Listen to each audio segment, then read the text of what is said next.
여러분은 어떤 노년을 꿈꾸시나요? 세상 모든 이치가 손바닥 안에 있는 듯 평온하고 지혜로운 모습인가요? 아니면 다 타버린 장작처럼 그저 하루하루를 견디는 모습인가요? 여기 한 남자가 있습니다. 독일이 낳은 인류 최고의 천재, 시인이자 소설가, 정치가이자 과학자. 우리는 그를 요한 볼프강 폰 괴테라고 부릅니다. 그의 이름 앞에는 늘 대문호라는 무거운 수식어가 붙어 다니지요. 하지만 오늘 우리는 그의 위대한 업적 대신 그의 떨리는 심장 소리를 들어보려 합니다.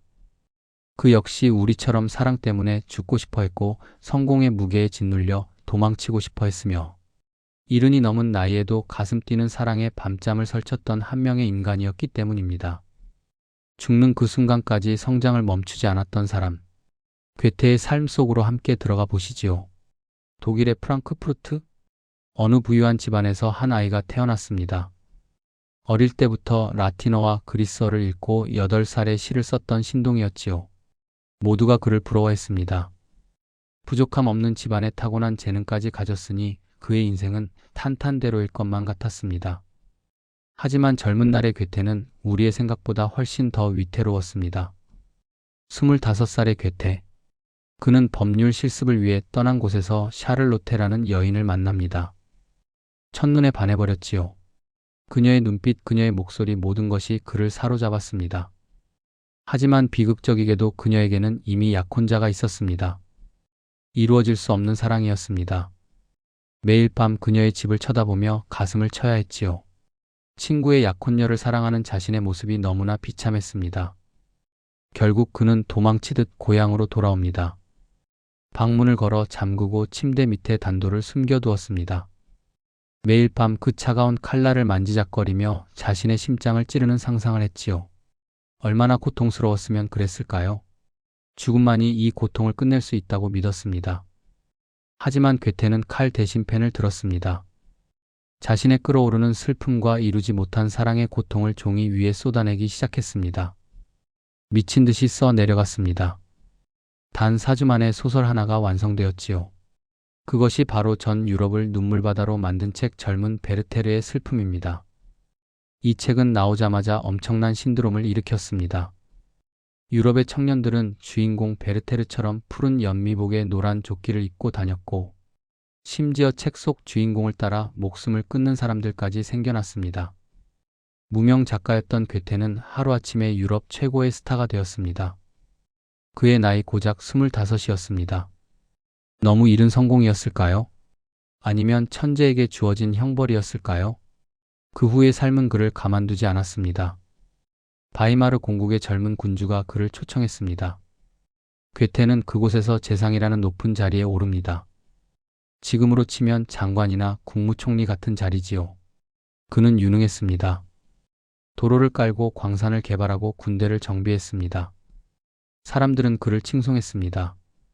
못하는 게 없는 사람, 신이 내린 천재. 하지만 정작 괴테의 속은 썩어 들어가고 있었습니다.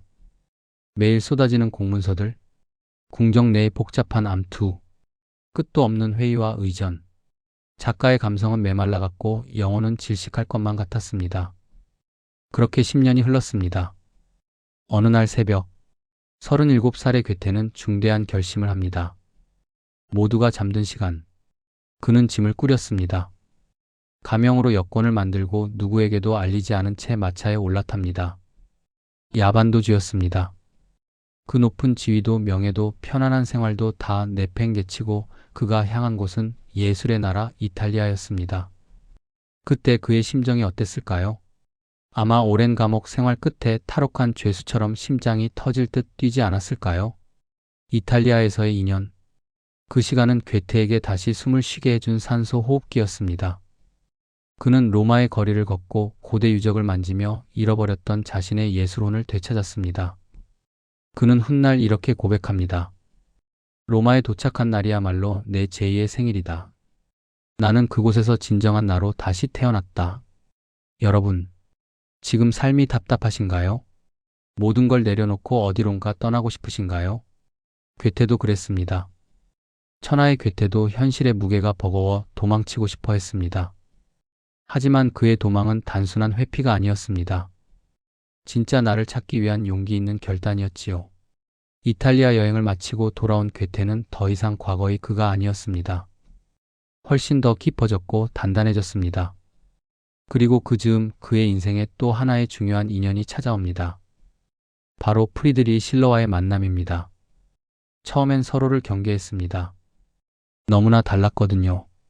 괴테가 현실적이고 차분했다면 실러는 불같고 이상적이었습니다. 하지만 두 천재는 곧 알아봤습니다. 서로가 서로에게 가장 필요한 존재라는 것을요. 두 사람은 매일 편지를 주고받으며 서로의 글을 비평해주고 영감을 나누었습니다. 나이를 뛰어넘은 우정이었지요. 하지만 시는 괴테에게 또 한 번의 시련을 줍니다. 가장 아끼던 친구 실러가 46이라는 젊은 나이에 먼저 세상을 떠난 것입니다. 괴테의 슬픔은 이루 말할 수 없었습니다. 내 존재의 반을 잃었다. 그는 오열했습니다. 그 후로도 오랫동안 병석에 누워 앓을 만큼 큰 충격이었습니다. 친구를 잃은 상실감, 늙어가는 육체, 희미해지는 기억력. 보통의 노인이라면 이제 인생을 정리하며 조용히 여생을 보냈을 겁니다. 하지만 괴테는 달랐습니다. 그의 나이 74. 그는 다시 한번 세상을 발칵 뒤집어 놓을 사랑에 빠지게 됩니다. 상대는 겨우 19살의 소녀 울리케 폰 레베초였습니다. 할아버지와 손녀뻘인 두 사람. 세상은 수군거렸습니다. 노망이 났다. 주책이다. 하지만 괴테는 진지했습니다. 심장은 다시 청년처럼 뛰었습니다. 그녀를 볼 때마다 살아있음을 느꼈습니다. 그는 진심을 다해 그녀에게 청혼합니다. 과연 이 사랑은 이루어졌을까요? 그리고 이 마지막 사랑은 그의 인생에 어떤 흔적을 남겼을까요? 지금부터 들려드릴 이야기는 괴테의 인생의 하이라이트이자 가장 인간적인 순간입니다. 결과는 어떻게 되었을까요? 안타깝게도 거절이었습니다. 아니, 정확히 말하면 울리케의 어머니가 반대했지요. 자신의 딸이 곧 세상을 떠날지도 모르는 노인의 간병인이 되기를 원치 않았던 겁니다. 당연한 결정이었을지도 모릅니다. 하지만 사랑에 빠진 괴테에게는 사형 선고와도 같았습니다. 그는 집으로 돌아오는 마차 안에서 하염없이 울었습니다. 자신의 늙음이 이렇게 뼈저리게 싫었던 적이 없었을 겁니다. 하지만 여러분, 괴테가 왜 괴테인지 아십니까? 그는 슬픔에 잠식되어 죽어가기를 거부했습니다. 흔들리는 마차 안에서 그는 다시 펜을 잡았습니다. 눈물이 종이를 적시는 와중에도 그는 시를 써 내려갔습니다. 그것이 바로 그 유명한 마리엠바트의 비가입니다. 나는 잃어버렸다. 우주를, 그리고 나 자신을. 그는 처절하게 절규했지만 동시에 깨달았습니다. 인간의 사랑은 유한하지만 예술은 영원하다는 것을요. 집으로 돌아온 괴테는 방문을 걸어 잠갔습니다. 그리고 먼지가 쌓여있던 낡은 원고 뭉치를 꺼냈습니다. 자신의 인생을 걸었던 작품. 무려 60년 전 20살 청년 시절부터 쓰기 시작했던 이야기. 바로 파우스트였습니다. 그동안 바쁘다는 핑계로 사랑한다는 핑계로 미뤄두었던 그 원고를 완성하기로 결심합니다. 이것이 나에게 남은 마지막 사명이다. 신이 나를 아직 살려둔 이유는 이것을 끝내라는 뜻이다. 그때부터 괴테의 무서운 집념이 시작됩니다. 80이 다 된 노인이 새벽부터 밤늦게까지 책상 앞에 앉아 글과 씨름을 했습니다. 친구들이 찾아와도 만나지 않았습니다. 오로지 파우스트와 자신뿐이었습니다. 희곡 파우스트의 내용은 괴테의 인생 그 자체입니다. 주인공 파우스트 박사는 평생 학문을 연구했지만 허무함을 느낍니다. 그때 악마 메피스토텔레스가 나타나 유혹을 하지요. 너에게 이 세상의 모든 쾌락을 다 맛보게 해주겠다.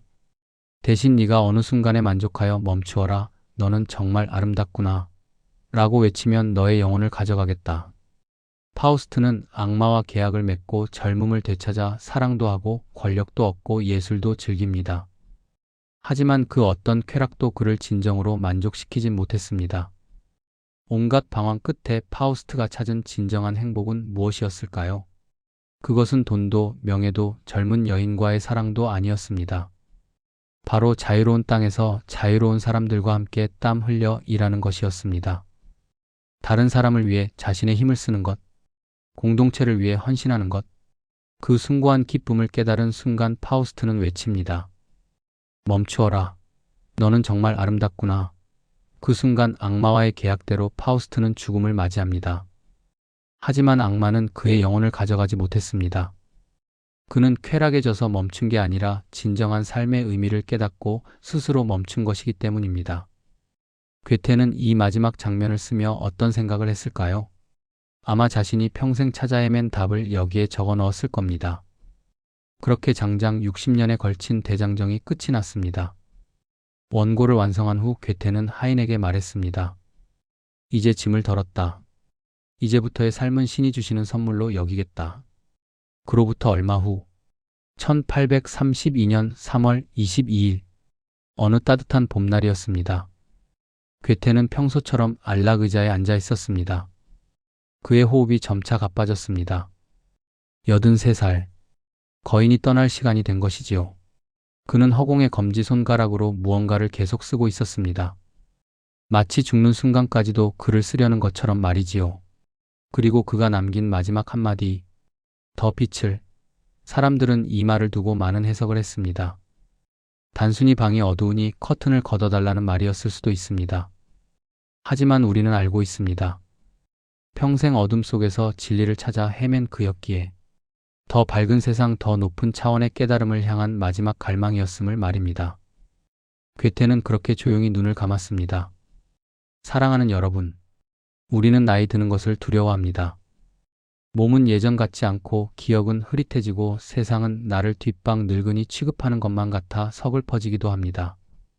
하지만 괴테를 보십시오. 74세 가슴 찢어지는 시련을 당하고도 그 아픔을 걸작으로 승화시켰습니다. 죽기 직전까지 60년 된 숙제를 끝마치기 위해 혼신의 힘을 다했습니다. 그에게 노년은 쇠퇴가 아니었습니다. 완성을 향해 가는 가장 치열하고 아름다운 시간이었습니다. 인간은 노력하는 한 방황한다고 했습니다. 우리가 지금 삶이 힘들고 여전히 방황하고 있다면 그건 우리가 잘 살려고 노력하고 있다는 증거입니다. 그러니 너무 걱정하지 마십시오. 당신의 파우스트는 아직 끝나지 않았습니다. 지금 이 순간도 당신의 인생은 아름답게 쓰이고 있으니까요. 오늘 밤, 내 인생의 다음 페이지엔 어떤 문장을 쓰고 싶으신가요? 괴테가 우리에게 묻고 있습니다. 당신은 지금 멈추고 싶을 만큼 아름다운 순간을 살고 있습니까? 좋은 하루 되십시오. 감사합니다.